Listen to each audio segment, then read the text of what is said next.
Esse é o Toque Macia Entrevista e hoje nós temos um convidado muito especial, alguém que eu aprendi a admirar e que eu quero compartilhar com todos vocês, que é o nosso querido Fernandinho, o Amorista. Tudo bem, Fernandinho? Ô, doutor, rapaz, é uma honra, uma satisfação de estar aqui. Sabe o que que para onde eu tô indo que eu encontro, eu vou nesses lugares chique, encontro pessoas que nem o senhor. Quando eu chego assim, sabe o que eu me sinto quando eu vou nesse lugar assim? É, Eu, eu me sinto aquele o Jack Dawson do Titanic quando ele tá no meio daquela mesa lá, cheia de gente, sabe? Eu me sinto ali só, eu tô me sentindo assim, porque só pessoas especiais e os convites que estão aparecendo, eu me sinto assim, rapaz, olha só, há 2 anos e meio atrás eu estava debaixo de um viaduto. E justamente por causa dessa capacidade de fazer conexão e conexões genuínas, onde é que eu vim parar aqui, ó? É uma honra estar aqui com o senhor, moço, com os pessoal que está acompanhando seu trabalho, é uma honra. a honra é toda minha. Lembrando, inclusive, que agora, no sábado, não é isso? Vai estar o Amorista lá no Circo do Tiru, participando junto com o Whindersson Nunes, o Tiro Lipa. Vamos todos prestigiá-lo. Vai ser assim uma participação memorável deste gigante, né? Gente, e, Desse e é verdade, é verdade. Os verdadeiros heróis do nosso país são pessoas como você, que venceram a própria vida, venceram tanta dificuldade e ainda por cima, graças a Deus, fazendo humor, fazendo graça com o que muitos às vezes se desesperam. Eu queria que você contasse um pouquinho para os nossos telespectadores da tua trajetória. Como é que foi saindo? De onde você veio? Quando você chegou em São Paulo? Como que aconteceu tudo isso? Doutor, essa história é comprida. Tentar fazer uma síntese. É o seguinte: Tá. eu sou filho de nômades mesmo, garimpeiro da Amazônia. Parte do meu pai nordestino foi para a Amazônia, quando estava abrindo a Transamazônica, e foram encontrando os garimpos. Lá conheceu minha mãe. Meu pai conheceu minha mãe, aí surgiu essa figura aqui. E no meio desse povo nordestino e a forma cultural que eu fui crescendo, desde pequeno, os valores que eles me passaram desde pequeno, que era, primeiro, eu não tenho formação nenhuma, já vou dizendo aí, mas a formação de valores que eles me passaram é que eu tinha que interagir com estranhos. Até eu morei na Guiana Francesa, na Guiana Inglesa, no Suriname, na Venezuela. E desde pequeno, isso era valor para eles, que o mais velho tinha que se comunicar com estranhos. Mas não só se comunicar, tinha que criar uma conexão verdadeira com essas pessoas. E uma das formas fantásticas desde pequeno, que eu só fui descobrir de fato que eu tinha isso aqui em São Paulo, que é o humor. Só que é um tipo de humor que vem muito característico. Embora as pessoas digam que eu desenvolvi técnica, eu não sei se eu desenvolvi técnica, mas eu acredito que a vida ela é muito rica. A vida ela é muito rica para que uma pessoa humorada. Porque uma pessoa que tem humor, ela tem a capacidade muito grande de se conectar ao outro e principalmente não levar pro pessoal, você entendeu? Então, isso foi o que eles me ensinaram desde pequeno, meu pai e minha mãe. Então, lá, com essa capacidade de me conectar com várias culturas, com vários povos, vários idiomas, meu pai e minha mãe perceberam que, embora eu estava por dentro dos garimpos da Amazônia, eles perceberam que o pessoal falava para ele: tira esse menino daqui, tem que levar ele para a cidade. Ele, olha, vô meu, a maioria dos meus parentes já tinham tudo morrido dentro dos garimpos. Inclusive, meu pai morreu em garimpo, minha mãe morreu em garimpo, meu irmão morreu em garimpo. O último que estava em garimpo, acabei de trazer, chegou com o cabelo caindo, depressão, por causa, é um ambiente, sabe? E hoje, aqui em São Paulo, morando comigo, sabe o que ele disse que minha casa é? Ele Hum, disse que que é uma universidade do humor, universidade de olhar a vida com um olhar com encanto. É muito satisfatório para mim isso. Olha, doutor, sabe o que ele disse para mim? Olha uma coisa que ele disse para vocês que estão em casa. Antes dele vir para cá, olha o que ele disse para mim. Eu tô com medo de ir para São Paulo, porque realmente são vários traumas. Por isso que nós estamos. Vamos falar sobre saúde mental, sobre humor, sobre. Ele chegou completamente, o cabelo caindo, depressão. E olha o que ele mandou para mim quando ele estava saindo de lá. Ele disse assim: eu tô com medo de ir para aí, porque eu tô com medo das pessoas me tratarem mal. Ele falou isso para mim. Eu tô com medo das pessoas. Medo do preconceito da cidade grande. Isso, exatamente. Porque lá para frente, se der tempo, nós vamos entrar. Esse perfil de latino, que é essa cabeça grande, esse nariz assim, eu passei isso muito aqui em São Paulo. Não, mas isso que me ajudou a entender, isso é construção, foi uma construção social, mas esse meu perfil, se o humor, ele me ajuda hoje para eu quebrar várias coisas que aconteceram comigo, tipo aqui, de eu passar o pessoal pensar que eu sou assaltante, que eu vou roubar, que eu sou assediador, que eu sou estuprador, porque são construções sociais. Eu tinha duas escolhas, doutor.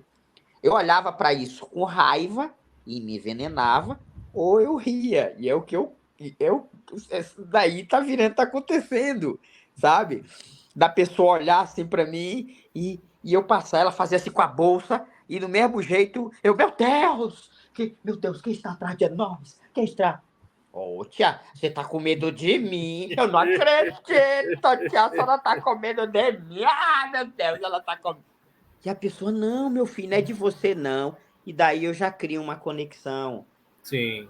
O humor, ele tem essa capacidade muito grande, mas deve ser exercitado para acessar esse lúdico, porque essa pessoa que ela está odiando, foi uma construção social, você entendeu? Tem toda uma construção. Ó, só para você ver, eu com 8, 9 anos lá na Amazônia, eu perguntava para o meu pai, é engraçado, eu perguntava para o meu pai, por que os bandidos do filme norte-americano só tem a nossa cara?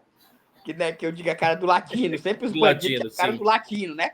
Aí o meu papai, por que aquele bandido tem a cara do meu pai? Não sabia me responder. Mas o que eu quero dizer com isso, nesse gancho que você me perguntou, você falou, meu irmão acabou de chegar de lá.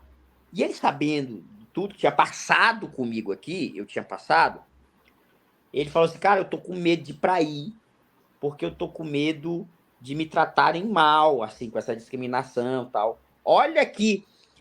Claro que ele confiou em mim quando eu falei isso pra ele, porque ele sabe que o irmão dele é doido, doido no bom sentido. Porque quando ele falou assim isso pra mim, eu disse, fique tranquilo, relaxe. Falei pra ele, relaxe, porque vão lhe tratar mal, seu sem vergonha. Vão lhe tratar mal. E isso aí é uma alternativa, é uma oportunidade para você, através do seu comportamento, você mudar isso. Então, Demonstrar o contrário, né? exatamente, porque não tem como você bater de frente com o que tá aí fora, entende? Não tem como você bater de frente, mas tem como eu puxar para dançar, tem como eu chamar para um convite, tem como eu seduzir, puxar São Paulo ou qualquer outro lugar para dançar, interagir, porque tem uma lógica aí fora. Por mais que pareça que não tem uma lógica aí fora, tem. E eu desde pequeno, percebi que o inconsciente, ou meio que inconsciente, que o humor é uma ferramenta fantástica para chegar em qualquer espaço aonde, porque o humor, quando eu chego, é um humor não é desrespeitoso, mas de educação, de humildade, é uma forma assim meio ingênua do lúdico da criança, da inocência, sabe, parecida assim um pouco o Chaves, moça, pelo amor de Deus, moça, eu tô perdido, meu Deus, eu queria saber onde é que era aqui, onde era não sei o quê, aí você vê o rostinho. Você vê o rostinho, é muito lindo. Você vê rosto de pessoas 50, 60 anos, que começam a conversar comigo, estavam num momento desconfiado. Então, o que me trouxe. Ah, tá, eu já estou falando de São Paulo. Mas esse talento, que eu não sabia que era humor, começou lá, por causa dessa minha capacidade de interagir com grupos sociais que não falavam meu idioma, que não falavam minha cultura. Então, eu fui percebendo que eu precisava me chegar nesses povos de outra forma, e que eu fui aprendendo foi através do humor. E quando eu vou para a cidade, fico entre a cidade e o mato, que eu vou estudar, e vou para a cidade e vou para o mato, foi nisso, quando eu chego na cidade, eu vou começar a conversar com as pessoas, interagir, criar conexão social, e até lá o garimpeiro na cidade o garimpeiro, se é para você ter noção, o garimpeiro, até o gari, não que eu tenho um respeito muito grande, mas eu estou falando em escala social, o garimpeiro nem pagaria, ele não consegue na cidade. Então o garimpeiro, quando ele vem para a cidade, ele vem cheio de coisas psicológicas, de trauma, é como se ele se achasse sem autonomia para achasse de repente inferior na sociedade, não é isso? Eu tive um amigo que trabalhou com garimpo e ele dizia uma série de lendas, por exemplo, um dinheiro amaldiçoado, dinheiro do garimpo fica no garimpo, a pessoa morre dentro do garimpo. Por que isso, Fernando? É assim mesmo, funciona dessa maneira. Ele dizia para mim que tinha muita criminalidade paralela, muita violência, é um ambiente assim, muito hostil. Né? Não é à toa que meu irmão morreu em garimpo, meu avô morreu em garimpo, meu Mas eles pai, morreram da atividade mesmo, morreram em situação de violência. Minha mãe morreu da atividade, meu pai morreu da atividade, meu irmão também foi barreira, caiu em cima. Então, são várias construções que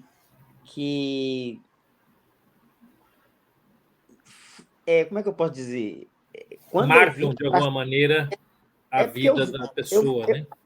É porque eu não me via na cidade, mas lá também eu digo, cara, o que eu vou fazer? O que eu vou fazer? E foi eu indo para a cidade sem saber o que fazer e começando a conversar com as pessoas, e conforme eu ia conversando e contando as histórias das minhas viagens, foi que ali eu comecei a escutar, como você diz, um eco, né? Alguém, opa, conta essa história aqui. Aí eu, com 14 anos, uma professora, você não quer ir lá na minha escola? Foi a primeira vez que eu subi num palco de uma escola. Sério, conta aquela história. Você contou uma história fantástica. Essa é uma história fantástica que está no livro, que é 7 de setembro de 1987. É uma história fantástica que essa professora, quando ouviu, você não quer contar aqui para nós? E aí eu percebia, conforme eu ia contando as histórias da minha viagem nos garimpos, na cidade foram se surgindo novas histórias. Lá, já muito maior, já com meus 20 e poucos anos, numa cidadezinha chamada Novo Progresso, lá, vindo outra vez de garimpo, que eu ia e vinha, estava procurando trabalho. E olha que louco, rapaz. Foi em 2004 isso, 2004, 2005. Eu procurando trabalho, tinha acabado de ser pai, minha filha pequena, e procurando, e nas lojas que eu ia procurando nessa cidade, eles me perguntavam, você é quem? Eu digo, falava, você é garimpeiro? Eu digo, sou. Olha, você não está entendendo. Mas você é parente de nordestino? Eu digo, sou filho. Eu digo, então a gente não contrata. Olha que louca, que coisa. Foi a primeira vez que eu entrei em contato com isso. Declaradamente assim, né? Não, falavam, a gente não contrata filho de nordestino. A gente não contrata nem nordestino. Era muito louco. O que eu tô falando para você é que o humor, ou é o humor, ou é revolta, ou não é. Não tinha, para mim não tinha escolha, né? Ou era, ou não era. Porque hoje, dentro da neurociência do que eu estou estudando, claro que eu passei, que nem eu já conversei com o senhor, por várias outras ciências, passei por filosofia, mas foi na neurociência que eu descobri por que que hoje, com 45 anos, eu não tomo remédio para nada. Eu não tenho dor de cabeça. Eu nunca entrei em depressão. Porque hoje, dentro da neurociência que eu estou estudando, eu consegui que essa forma, que é Deus, é claro que é Deus, é uma coisa superior, porque o humor e essa produção química do bem, para onde eu passo, liberou em mim tanto tanta ocitocina e serotonina que só para você, uma base para você. Assim que eu cheguei em São Paulo, me convidaram para uma rave, doutor. Me levaram para uma rave. Meu Doutor, Deus. eu não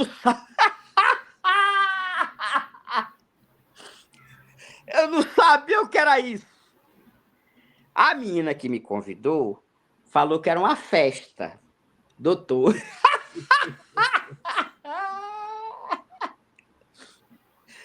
Quando eu vou chegando na Barra Funda para pegar um ônibus, porque eu vou dobrando a esquina, tá um fumaceiro que tocou. Tinha tocado fogo em algum lugar, porque era tanta fumaça. Eu digo, o ônibus tá pegando fogo? Não, era meus meninos lá atrás fumando os negócios, né? E aí eu falei assim, moço, mas não é aqui pra festa que a minha... Não, é pra uma rave. Eu digo, rave? Na hora que eu... Só veio na minha cabeça que eu via lá o povo tremendo, o povo não sei o quê, aquele povo... Eu digo, meu Deus do céu. Fui. Doutor, eu perdi uns 5 quilos de tanto que eu dancei naquela rave. Eu perdi uns 5 quilos, que eu tenho a foto. Vou mostrar pra você. Eu tenho a foto. Eu perdi uns 5 quilos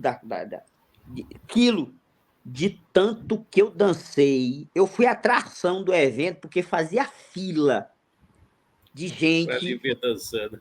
Não, e perguntando assim, o que eu tinha usado. O que eu tinha usado. Aí eu falei, o que eu usei? Vem cá, dá um abraço. Eu não sabia ainda que era ocitocina e serotonina, que eu sou viciado nisso, mas eu não sabia.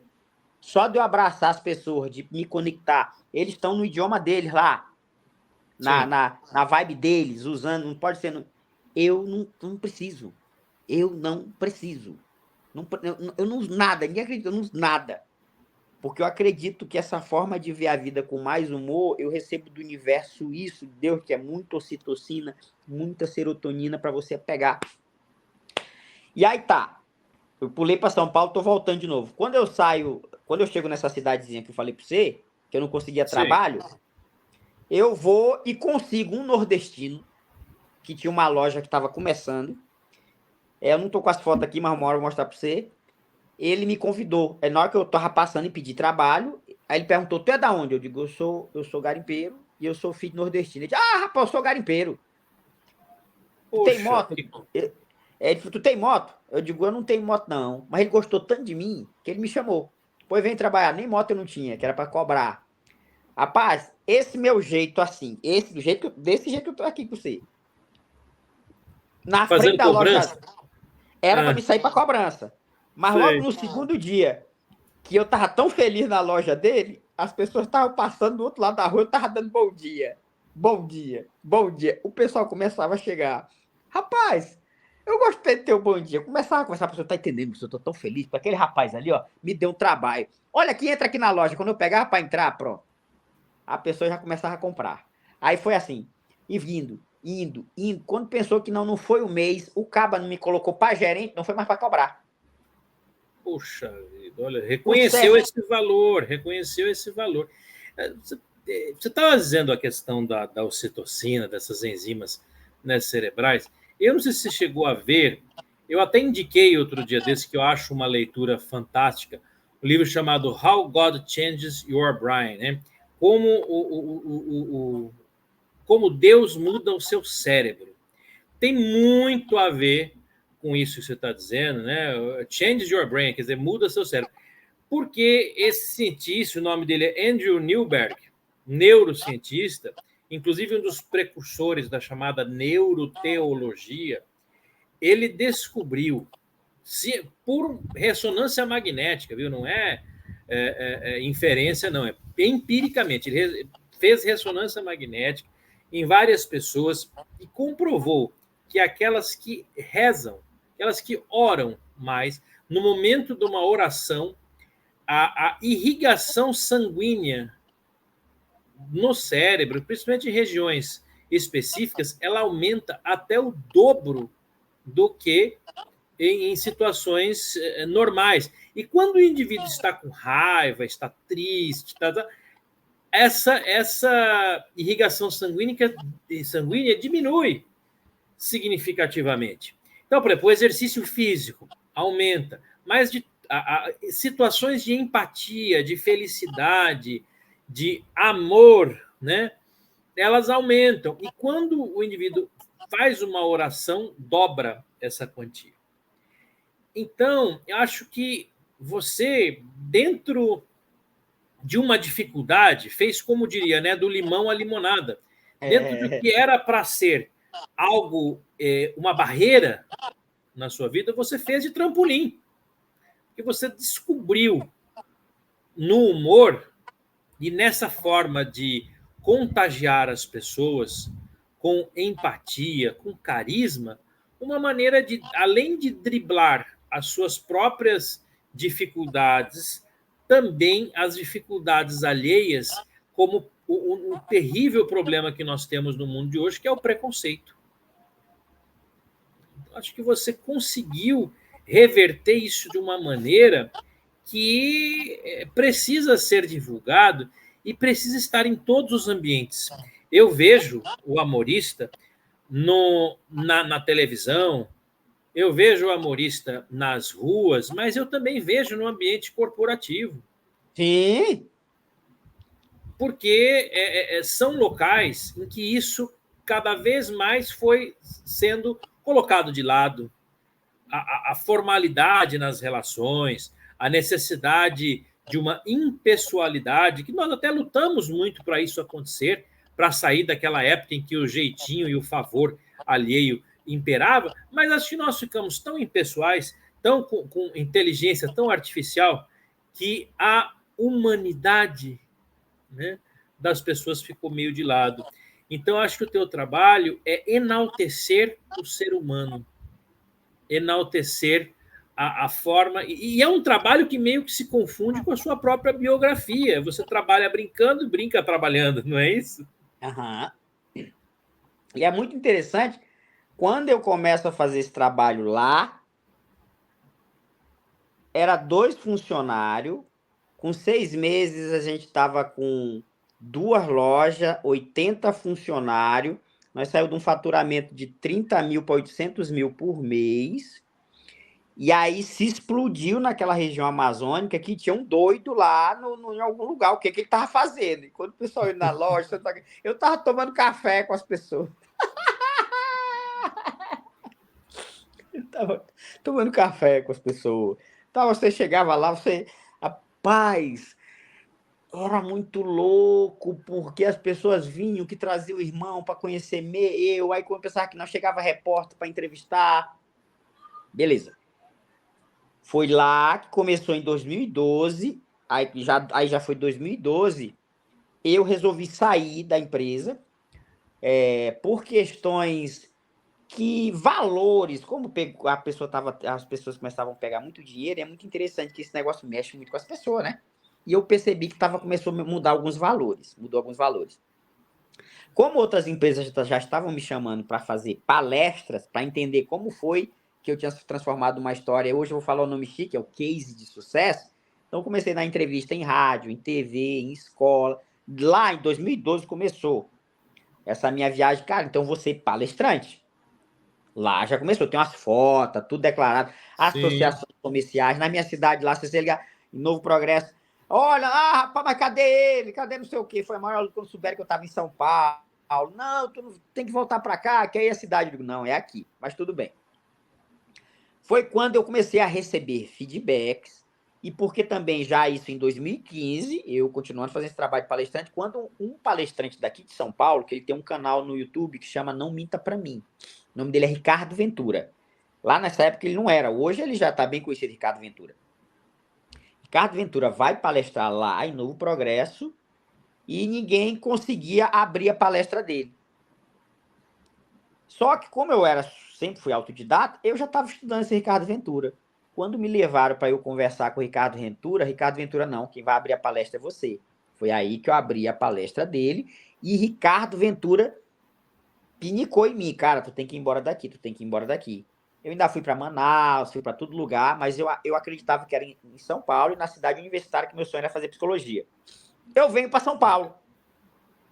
Quando eu venho para São Paulo, começo a frequentar as aulas lá de psicologia, isso antes da pandemia.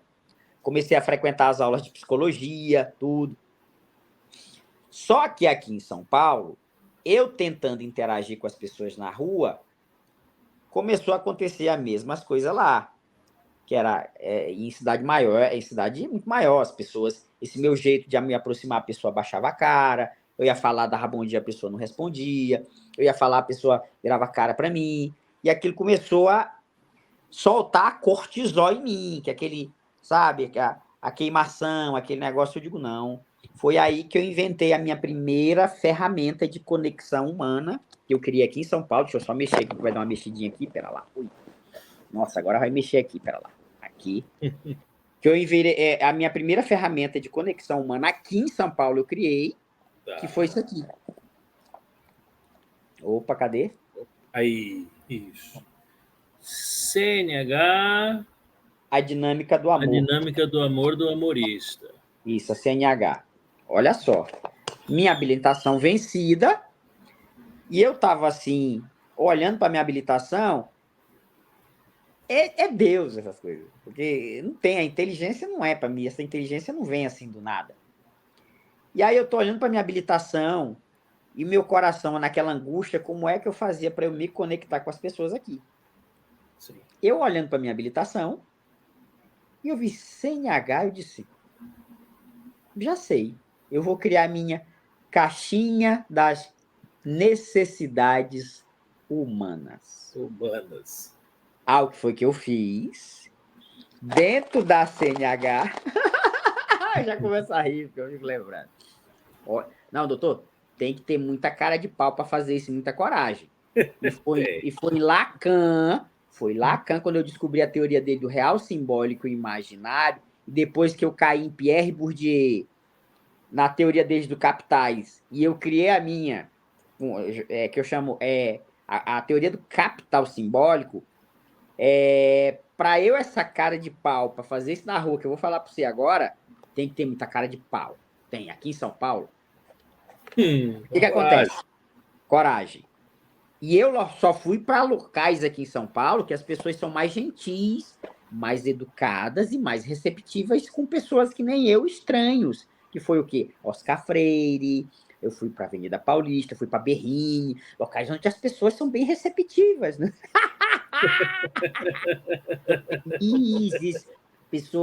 pessoas muito acolhedoras, né? Pessoas, todo mundo muito simpático, muito receptivo com pessoas de fora. Opa, com essa cara aqui do seu Madruga, né? Com essa cara que saiu do lado do seu Madruga, né? Então, olha que audácia, doutor, que audácia. Olha o que eu fazia, doutor. Foi a CNH que me ajudou, porque já foi centenas de vezes eu fiz isso na rua. Olha o que eu fazia. Com um mapa daqui de São Paulo, eu ia abordar as pessoas, eu olhava uma pessoa que eu ia abordar no meio desse povo. Na rua, andando. Na rua, eu olhava com uma necessidade genuína de me conectar com as pessoas aqui da forma que eu me conectava lá. Foi a minha necessidade humana de me conectar com as pessoas da forma que eu me conectava lá. Então, olha o que eu fazia. Com o mapa daqui de São Paulo, com a cabeça baixa, eu ia em direção da pessoa, não olhava para a pessoa. Se olhasse contato visual, já era.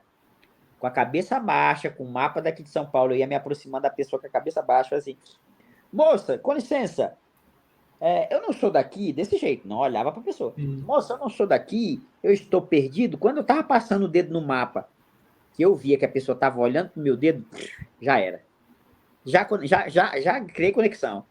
Aí eu perguntava assim, moça, aonde aqui em São Paulo eu encontro o amor? Doutor, quando eu fazia assim, a pessoa fazia assim, moço, o quê? Que? Moça, não acredito. Você encontrou o amor em São Paulo e não quer me dizer? E nisso eu tô com a CNH na mão. Deixa eu colocar aqui. Isso eu tô com a CNH na mão aqui. Quando eu tô com a CNH na mão de propósito, conversando com a pessoa, fazendo assim, a pessoa, moço, o que é isso? Aí eu falava, isso aqui é a CNH.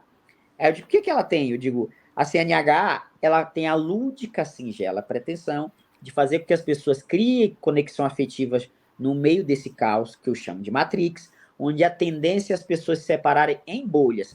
A CNH, através de 13, como se fosse um mágico mesmo, como se fosse um mágico. Tinha que ter muita cara de pau para fazer isso. Eu parava as pessoas na rua, doutor. A CNH tem 13 dinâmicas do comportamento humano que vai você se conectar às pessoas. Porque aqui em São Paulo as pessoas se protegem em bolhas. E a CNH faz o quê? Fura essas bolhas das pessoas e as pessoas se conectam. E eu abro. Só que é o seguinte, eu não vou poder abrir para você. É a pessoa, como assim? A pessoa, não. Eu digo, não. Se eu abrir para você, nós estamos correndo um sério risco. Aí a pessoa, o risco de quê? Eu falava, o risco da gente se conhecer. Olha que perigo você me conhecer, eu lhe conhecer. Meu Deus, você saber dos meus sonhos, da minha frustração, dos meus amores, das minhas dores. Eu saber das.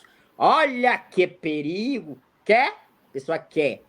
E dentro são brincadeiras, são histórias. Foi a partir dessa conexão lúdica com as pessoas que hoje eu moro em 20 casas diferentes por causa da CNH. Porque quando eu me conectava com as pessoas com a CNH e a CNH sou eu, a CNH sou eu. Aqui dentro tem as histórias, aqui tem a dinâmica, Mas por é exemplo, uma da alegoria à tua própria pessoa, lógico. isso. Tipo assim, quando eu já estava. Porque dentro da CNH, literalmente, tem os 3 círculos.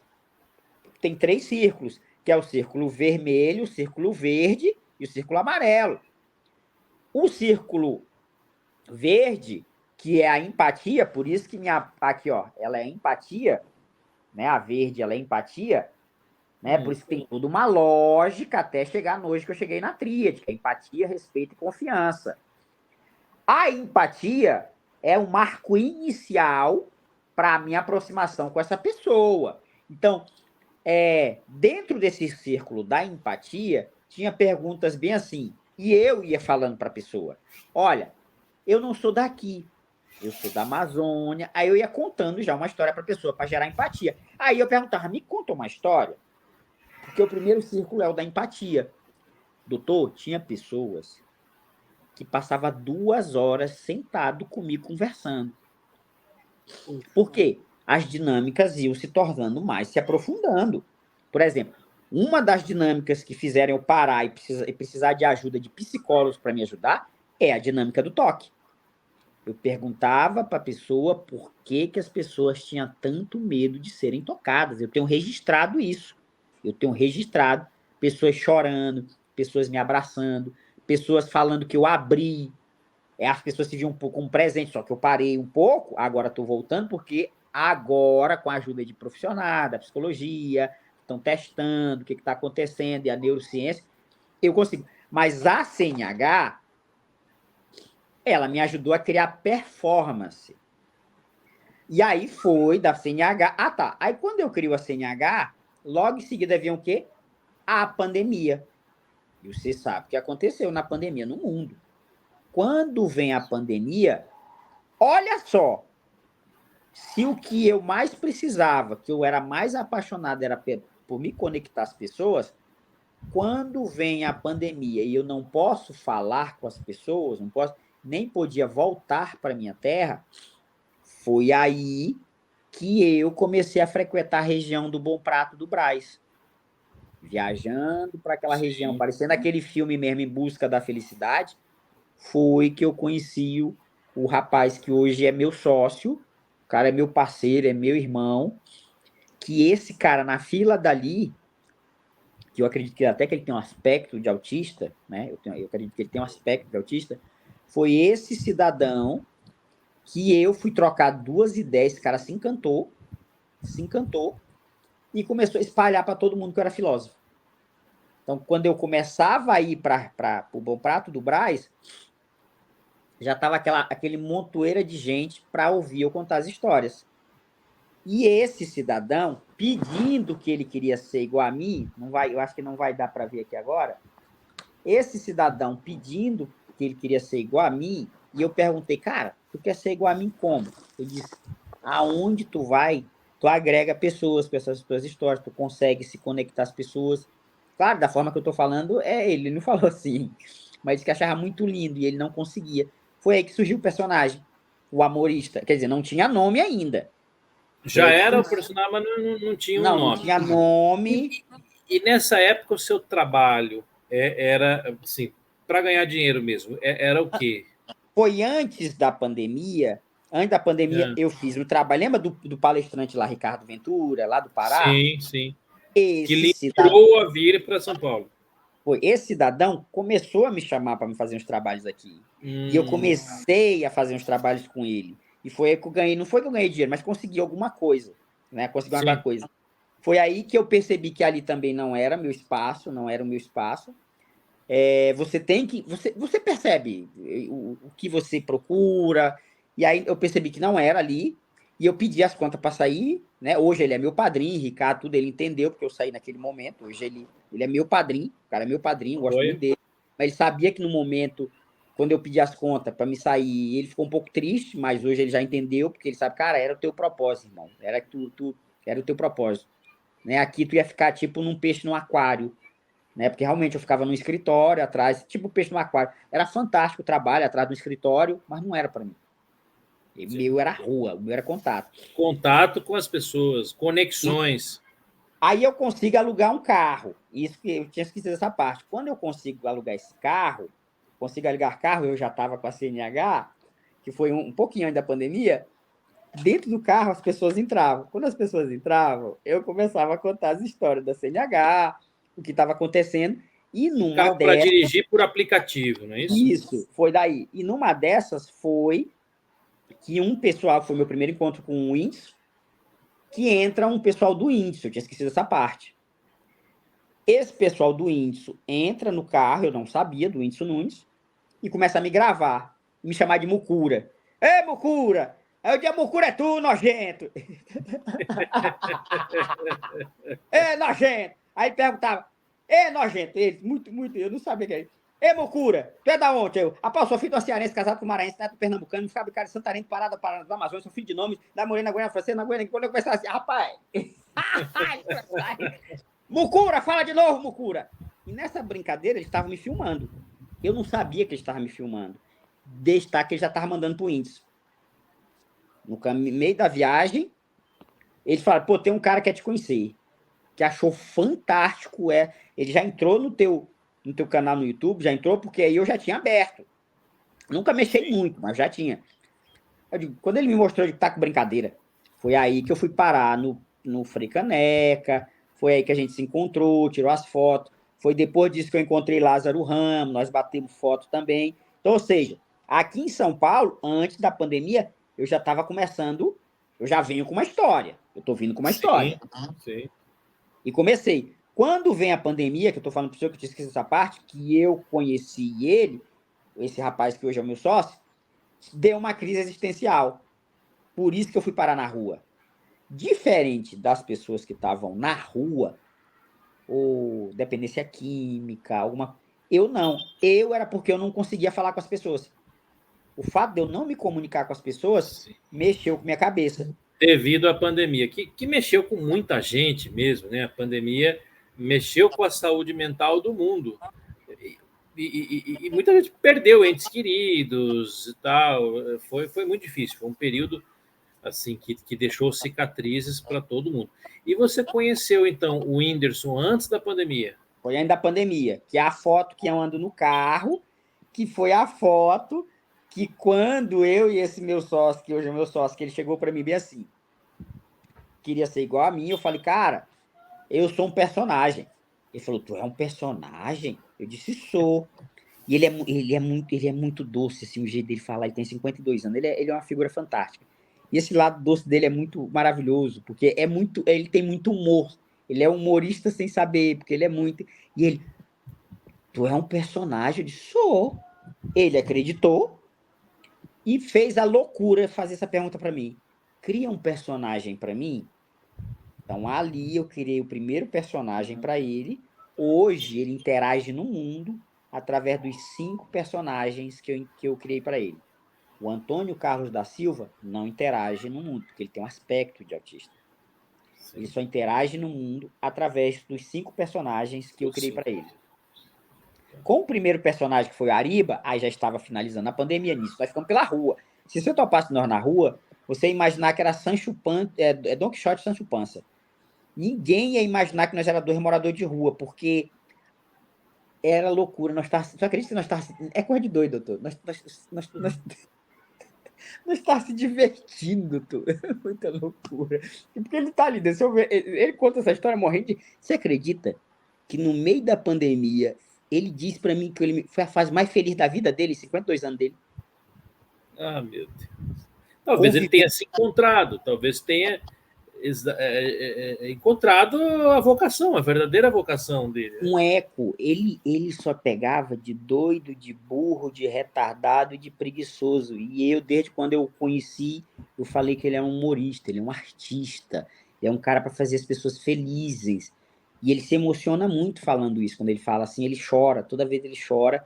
Porque antes de me conhecer, ele estava em cima de um viaduto pedindo para Deus. Falando assim, Deus, eu só quero ser feliz, eu só quero ser feliz. E eu apareci. Por isso que a história é muito linda quando nós se juntou com esse cara. Quando ele pede que ele quer ser igual a mim, foi aí, já estava finalizando a pandemia, e ele conhece tudo na região do Brás, que morou há 15 anos. Foi aí que surgiu a história. Primeiro escritório no metrô do Chão do Brás. Foi quando eu falei para ele, cara, nós vamos abrir nossa empresa. Ele falou, como nós vamos abrir nossa empresa? Fica tranquilo. Nós andando pela região do Brás, está tudo documentado em foto, tá tudo isso, eu tenho tudo de foto disso, porque eu falava para ele que a gente ia ser famoso, eu falei, nós vamos ficar famosos, tu vai ver, então deixa eu bater essas fotos, ele não entendia nada. E aí, na saída do metrô do Brás, eu coloquei o quê? As fotos minhas lá, de onde eu venho, as fotos com o Lázaro, as fotos com o Índio. E eu coloquei o quê? Escritório no chão do metrô do Brás na saída, quando finalizou a pandemia. Visão.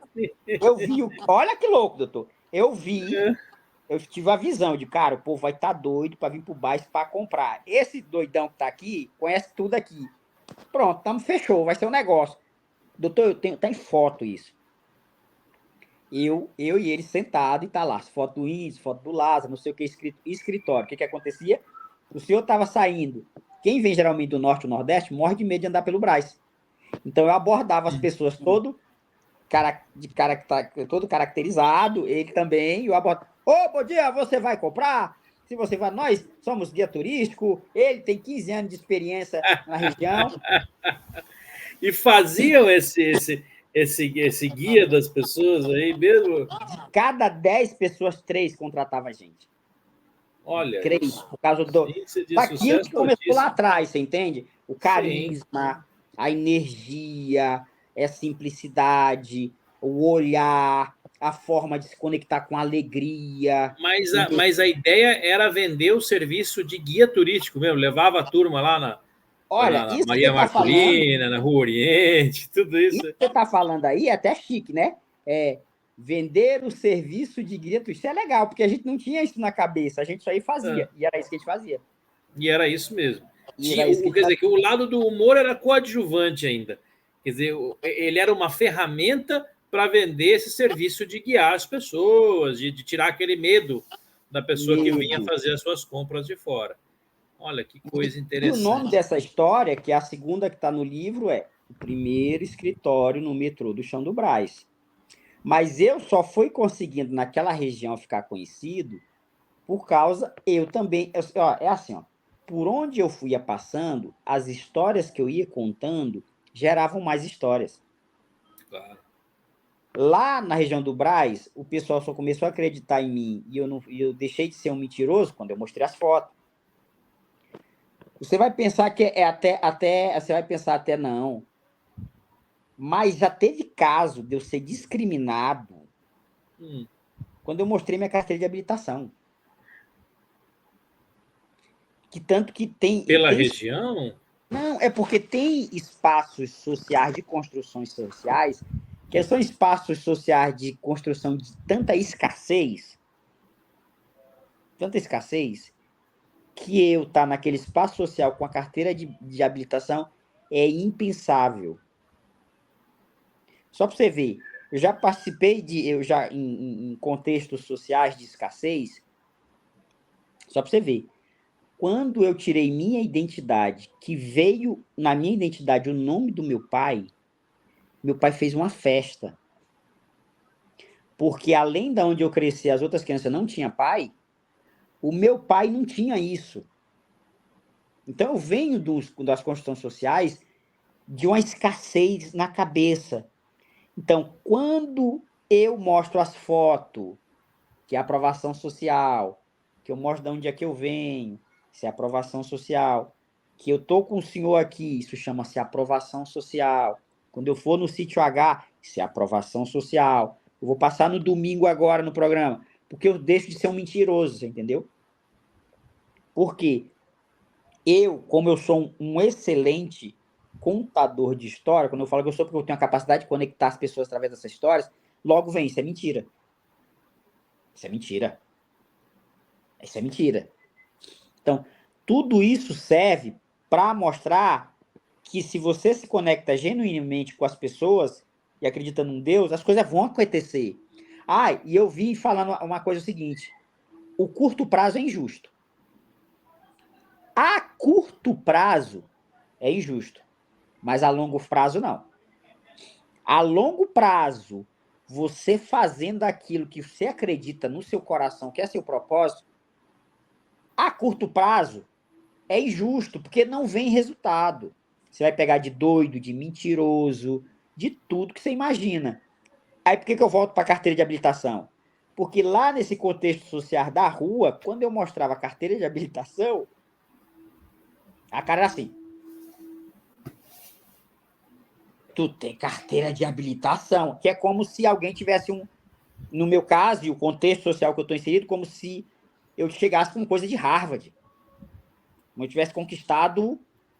Então. Seriam esses degraus, como você falou, né? Ao nome do pai na certidão de nascimento, no documento, aí de repente a habilitação já é algo assim, aí, entendi, já algo totalmente diferenciado, que gera as desconfianças, né? Gera desconfiança até na veracidade da história como um todo, né? Nas histórias contadas, né?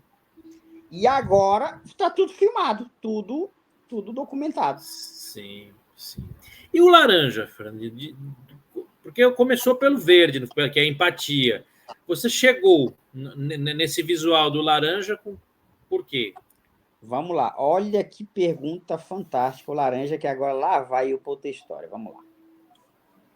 Eu vou contar a história para você que eu contei para o tio do Alok.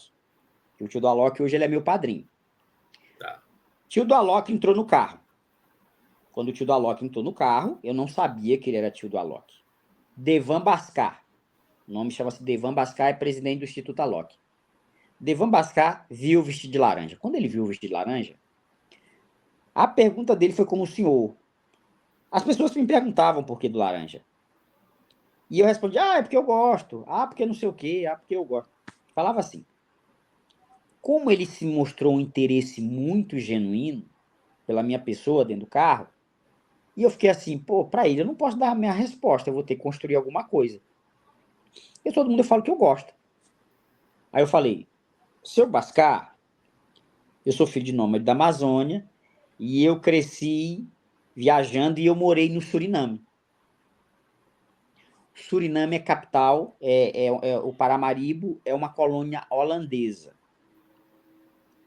Meu irmão, que morreu lá, no Suriname, e recebeu o nome por causa das nossas viagens para lá, era como Amsterdã. Falando por seu Bhaskar. Meu pai sempre torceu para Holanda e Brasil. E por isso minha mãe colocou o nome do meu irmão Amsterdã. Ele já faleceu, esse meu irmão. Primeiro, meu contato com os laranjas que forma inconsciente, eu não sabia. Quando eu mudo para uma região de Santarém, lá tem um peixe chamado tucunaré. E o tucunaré é um amarelo com laranja. Eu sou apaixonado por aquele peixe. Outro, minha ligação com laranja. Quando eu chego em São Paulo, do jeito que eu estou contando para você, eu contei para o Bascar, seu Bascar. Quando eu chego em Santarém, ou em São Paulo, eu vi um peixe laranja, um chapéu, coloquei na cabeça, pensando que era um tucunaré. E não era um tucunaré, era o Nemo. Esse vídeo meu no YouTube está chegando a 6 milhões de visualização.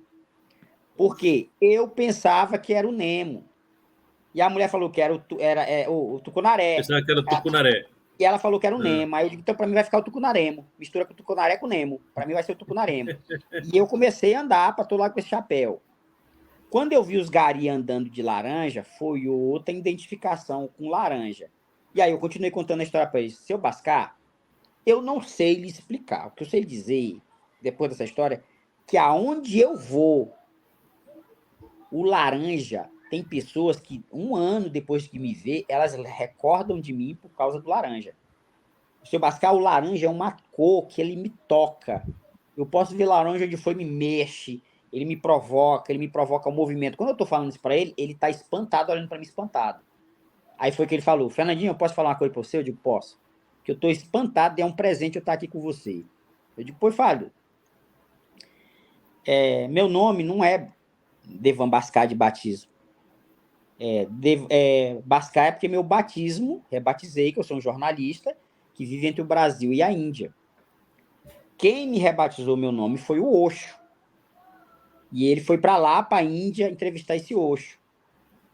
Como ele hoje é da religião hindu, ele falou para mim que tem um ritual com eles, que eles vão esperar o sol nascer. Aí ele falou, porque a tua cor é a cor do nascer do sol. Quando ele falou, eu digo, meu Deus, fechou. E aí, então, para eles, a cor é abundância, é prosperidade, é riqueza, é alegria, é movimento. Eu não sabia disso, porque eu já usava muito antes. Usava por essa identidade desde criança, e é uma cor chamativa, inegavelmente, né? O laranja é uma cor que chama muita atenção. Foi uma forma de sobrevivência aqui em São Paulo, de qual sentido? Hoje eu entro em tudo e qualquer lugar. E eu sou identificado de longe por causa do laranja. Qualquer lugar que eu entre, o laranja é o que me salva, porque você sabe que você anda em muito lugar aqui. Eu ando em muito lugar. Quando eles vê o laranja chamativo desse jeito, não, é o doidinho, pode deixar entrar. Não, pode deixar sair. Pode pegar, ele foi pegar a tia. A polícia, a mesma coisa, quando a polícia me viu. Já tem policial de madrugada, rapaz, já me falaram de ti já. Então, querendo ou não querendo, parece Uma que em Darwin, identidade. não sei, a lei de Darwin da sobrevivência, parece que uma barata, uma Seleção natural. seleção, que é para ela escapar dos predadores, ela ficava daquela cor do espaço. Eu fui o contrário. Para eu escapar, eu tive que. Então, é uma cor que ela me representa, não tem como eu me esconder. Não é que eu quero me aparecer. Foi uma forma de eu me identificar para as pessoas verem assim, é ele não vai me assaltar. É ele não tá levando droga. É ele, já me falaram dele. É aquele cara que entra lá na comunidade e vai contar a história. É aquele que foi no programa. Então, a cor onde eu vou, ela vai indo na frente, a cor, de longe. Foi uma forma que inconsciente que foi me surgindo. E mesmo quando é o Fernandinho, que vai comprar um pão na padaria e não é o amorista, você também anda de laranja? Olha, a minha filha me questionava muito, ela já desistiu disso, né? Porque ela entendeu que o amorista sou eu. O amorista sou eu. É muito difícil eu ir, o Fernandino eu até vou. Mas como, doutor, hoje eu posso até ir mais como o Fernandino normal. Mas o que eu percebo que o amorista, onde ele chega, Para tudo. é tipo assim, ó. Quando eu vou sem o Fernandino, eu fico observando. Sim. As pessoas estão tristes, doutor. As pessoas estão insatisfeitas. As pessoas estão angustiadas. Não é à toa que, para os próximos anos, o nosso país já não está de nível de depressão, de ansiedade, de insatisfação, sabe? É um nível de impaciência com o ser humano, de egoísmo, é gente... Sim, intolerância, né? Uma intolerância, intolerância terrível. tudo, sabe? Onde é que nós vamos parar com isso? Eu percebi que o humorista, ele é um super-herói. Ele é um salva-vidas. Porque ele consegue tirar. Tem gente com a cara... Diga assim pra mim. Aí eu faço assim. Bom dia. A pessoa vai Aí indo. derrete, né? A pessoa.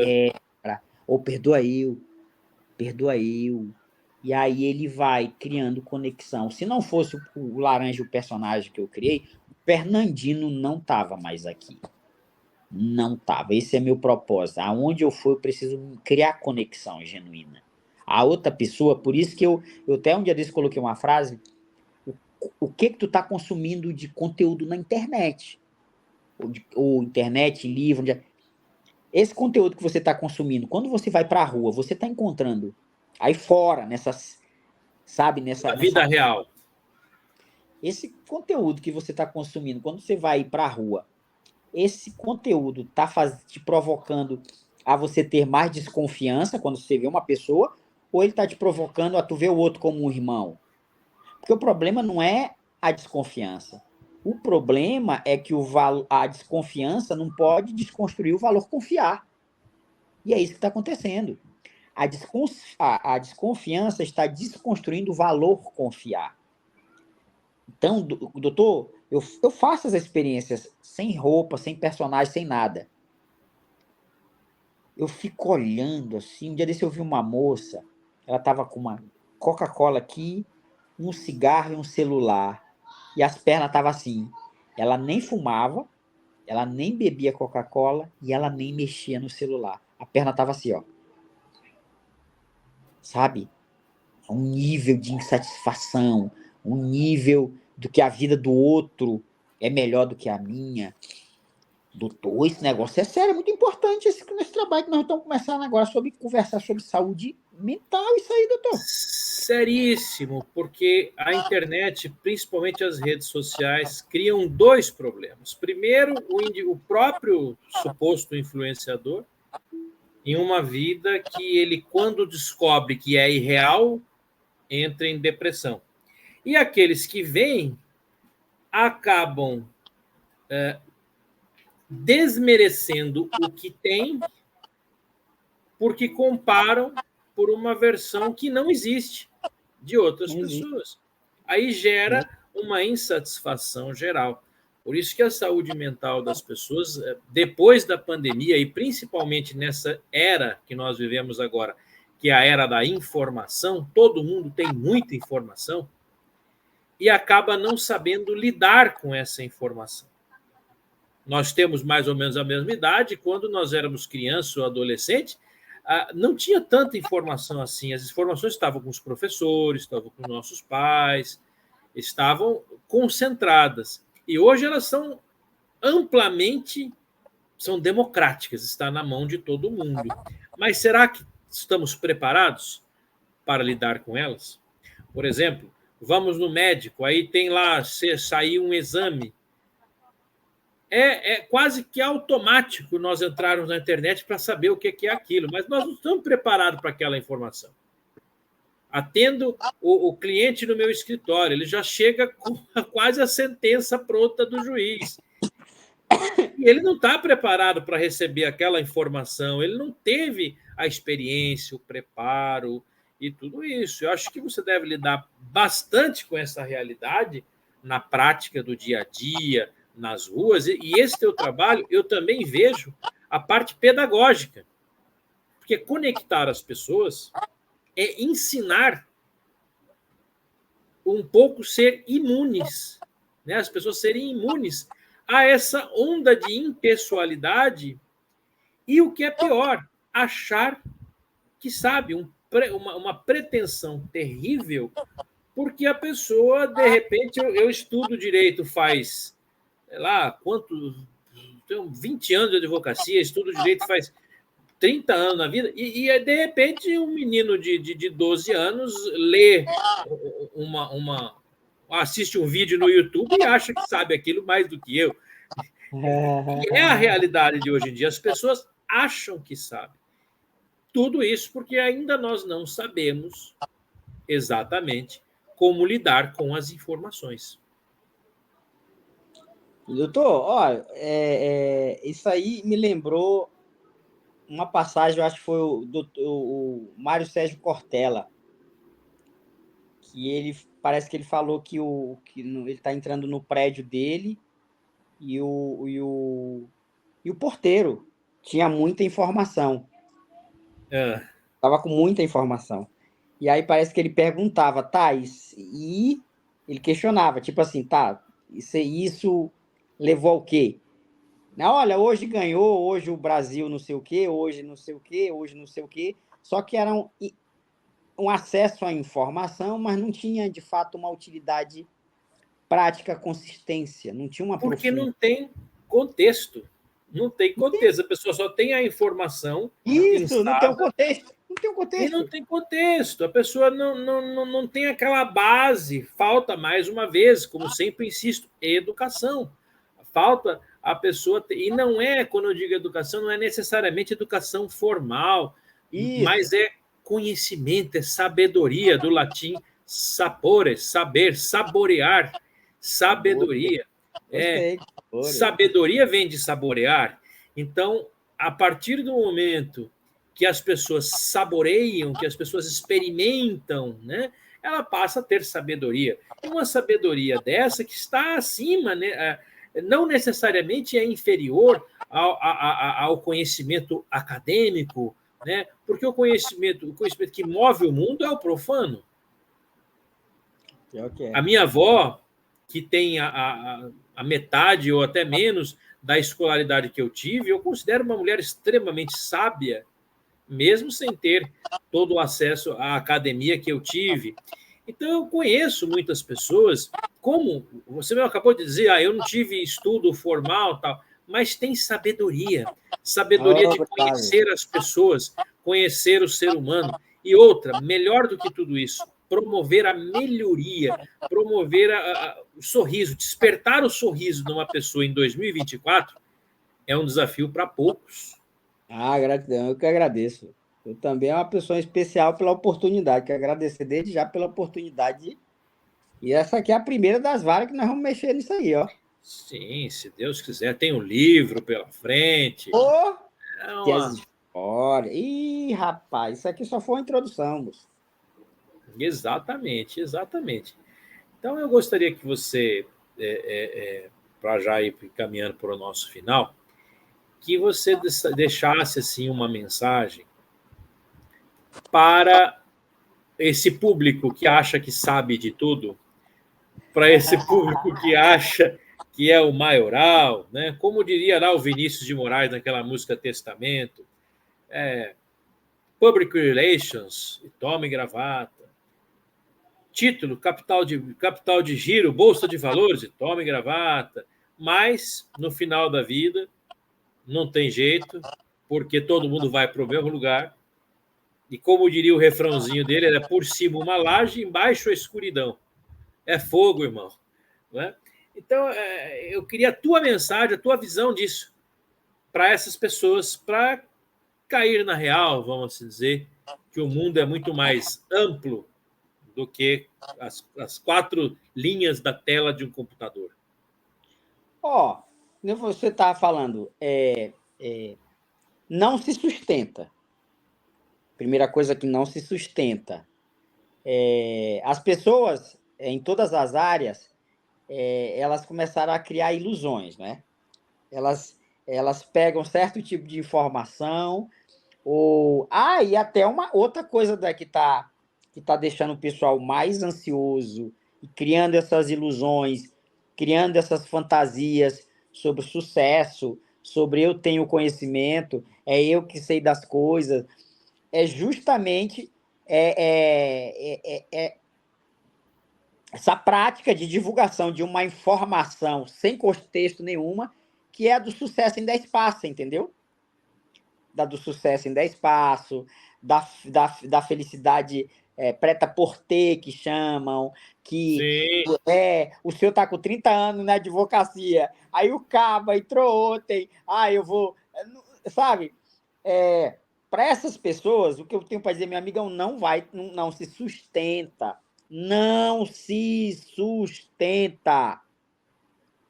Aqui fora, que eu vou já para fora, ela tem lógicas universais, tem as lógicas divinas, tem as lógicas físicas aqui, tem lógicas universais. Não se sustenta. Não se sustenta, como o senhor acabou de mencionar, não tem contexto. Sabe? Nossa, eu fico até preocupado com o que vai acontecer. Ainda bem que nós temos essa conversa, porque o pessoal onde eu morava me chamava de profeta, sabe? Porque isso, olha, vamos lá, isso vai demonstrar muito a falta de caráter das pessoas, você está entendendo? Porque a pessoa que o senhor tem 30 anos na sua área, se eu estou citando um exemplo, e a pessoa vem, não, mas a lei tal é assim, a lei... eu ia citar um assunto da pessoa que falou lá, né? Eu lembro que eu mandei uma mensagem para você, de uma pessoa aí, mas tudo bem, não vamos entrar nesse assunto agora. Não, mas está errado. Entende? Nós podemos falar sem dar nome aos bois, como diz assim. Não, Ele me consultou sobre uma questão aí jurídica, tal. É uma pessoa que não tem, nada a não é da ver. área, não é da área, mas vamos dizer dentro daquela construção, não é, Fernandinho?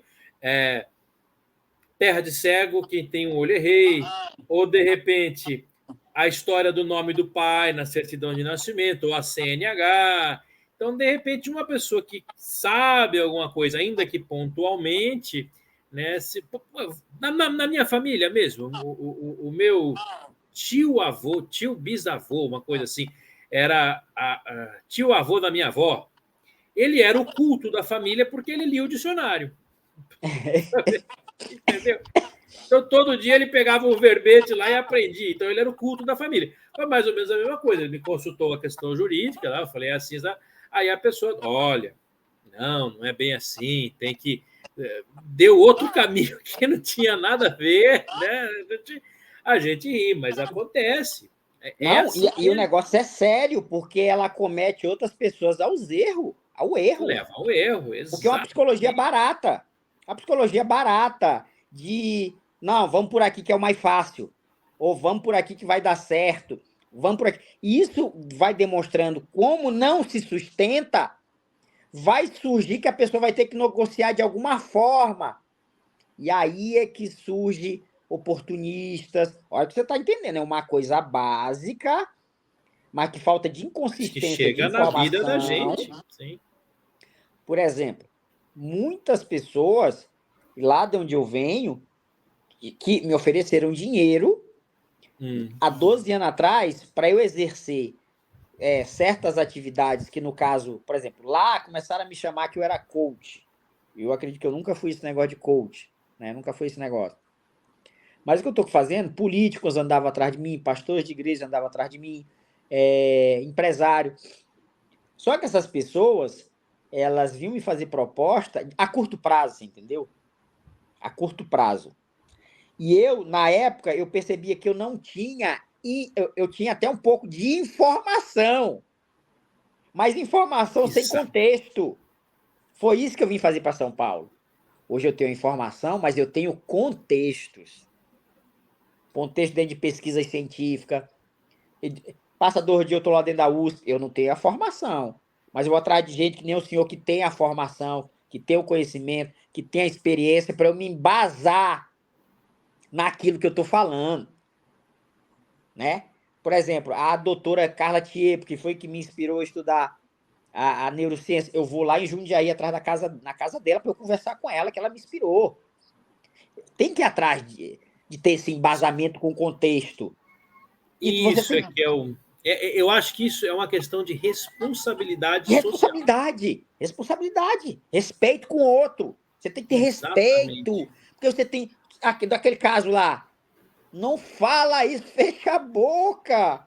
Fecha a Exatamente. boca. Querendo ou não, poxa, é um caso delicado. não Caso é? delicado, porra. É um caso delicado. E aí, isso principalmente vocês, igual você mesmo, o Whindersson, como você citou, né? Pessoas que têm milhões de seguidores, pessoas que têm milhões de outros ouvindo, se influenciando, sabendo. É uma ferramenta maravilhosa e que a gente dá graças a Deus que vocês têm essa preocupação com o público. Tem que ter.